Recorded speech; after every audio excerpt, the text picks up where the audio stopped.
And I By the way, love so the I'm way sorry to that's interrupt you, put together. Dave. Apparently, you just finished a strength training workout, my watch tells me. Boy, Right? it didn't even know it while you're recording this video. Doing some feel- leg work. It's like in the animes. I'm not actually sitting on a chair. I just...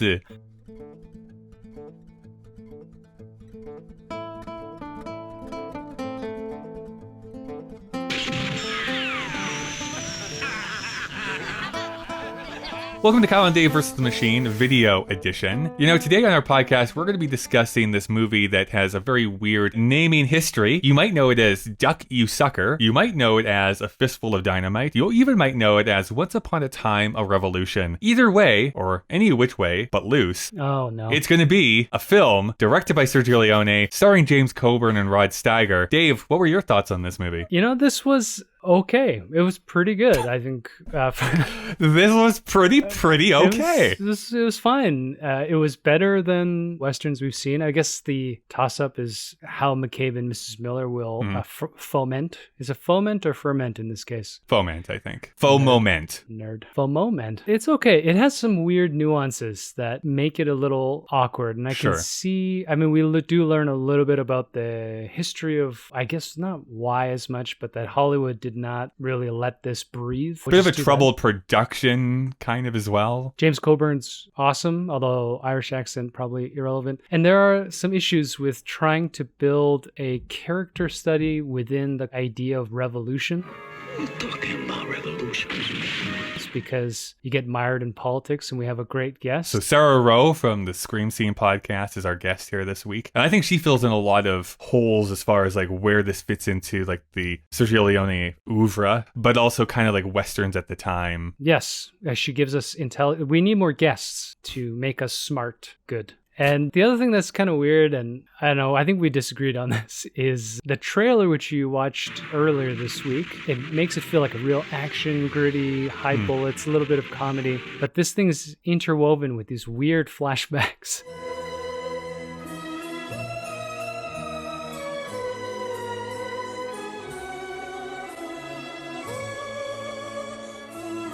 Sure. To try to build up James Coburn's character, but also I think to give us a little bit of parallels between the two revolutionary movements, even though Sergio Leone is fairly staunchly suggesting that this is an apolitical film, which is likely not true. So Yeah. I didn't like them. And The flashbacks. the flashbacks. But, you know, like all Sergio Leone movies, I love the way it's shot. It's got all your classic Sergio Leone, you know, like the close-ups to the eyes. He does this thing where when he shows that he's disgusted with capitalists, he like does these close-ups of their mouths as they're chewing and spitting. And he You does with this mouth thing. Maybe you just have an aversion to mouths, Dave. Well, I think we should watch it again, and you tell me if you didn't make you sick watching the going. It's visually interesting. It's very good. It's a Sergio Leone movie. And I wish he had directed Red Sun. It would have been an instant Classic, historical yeah, film. Yeah. But instead, this one is the weakest. It's not bad, but is it the weakest of the movies he's made? Maybe. Yeah, like I'd have to rewatch some of the other Sergio Leone pictures, I think. I ended up loving this movie. I really, really enjoyed this movie. Yes, it is long. It's over 2.5 hours. Could some of the flashbacks be trimmed down? Yes. I will say yes.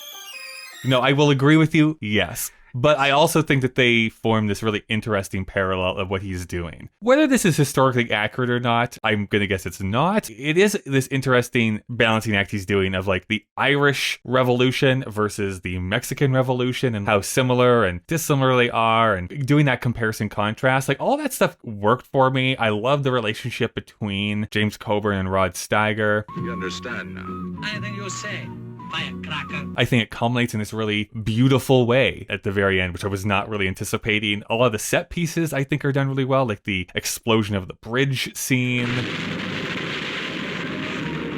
Even some of the stuff that's just happening in the background, like Sergio Leone just knows how to compose his shots to have like this maximum effect. I don't know how much we got into it, I don't remember, but there's even this cool stuff of like there's the stuff happening in the foreground and there's like a hole in the wall behind him. There's stuff happening inside of that. They'll blow you apart. The level of setup and planning that would be involved in order to capture all of that and seemingly not really calling attention to it shows a level of skill as a director that we have not seen a lot of, I would say, in 1971. Not to throw every film we watched under the bus, but like this is a true craftsman versus like the scrappy new Hollywood that's happening in the rest of 1971. I think you're right. This would not be like my top Leone film, but it would definitely be up there. Yeah, I ended up really, really liking it, which is kind of weird that I've never heard about this movie before. And I wonder if it is because it's changed names so often that it just doesn't have the same ability to catch on like the good, the bad, and the ugly does. Yeah, we do go into a little bit of detail about, what did you call it, Kyle? The troubled production history of this film and how it was Sergio recut Leone, and branded, the of master course, of by adventure, Americans in who order brought to you try to sell it A to a Fistful of public. Dollars.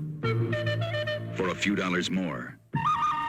And the good, the bad, and the ugly. This movie starts with a quote from Mao Zedong, which is cut out of the American version because of I don't course it would be. understand why. And then like 50 minutes is cut out of the American version too. Like what was released in the theaters was very chopped up. It's no wonder like nobody went and saw this. It's hard to make sense of a film where that much has been cut out of it. There are also little things, we didn't really get into too much detail. There are some shots that seem like they missed a little focus. And then there's a couple of choppy moments, like when he goes into the cave and we're not even sure that he's found his family dead until like Right. 5 minutes after his big oration. He runs off for some reason. You're like, did something happen in the cave? Like, I don't even remember getting there. I have a feeling that there are other pieces that are still missing, either from be. the original footage or that failed. Maybe the exposure got all set up wrong and they just tried to edit it together to not lose the story. So there are little hiccups, and it's probably why, even if this had been released correctly, I still think it wouldn't hold up to the grander masterworks Sure. that he's known for. And what does Sarah tell us? Like, he only made 9 films, which is also fascinating because he's a household name for it's film this watchers. film, and then is like 12 years until he makes Once Upon a Time in America, and then that's it. He's done making movies. Like most of his output came in the 60s and 70s, and then he's done. 6 films. What else? Was there anything else important? Well, I don't know. I think this is just, again, an evolution of the whole topic of the myth of the cowboy, the revisionist Western.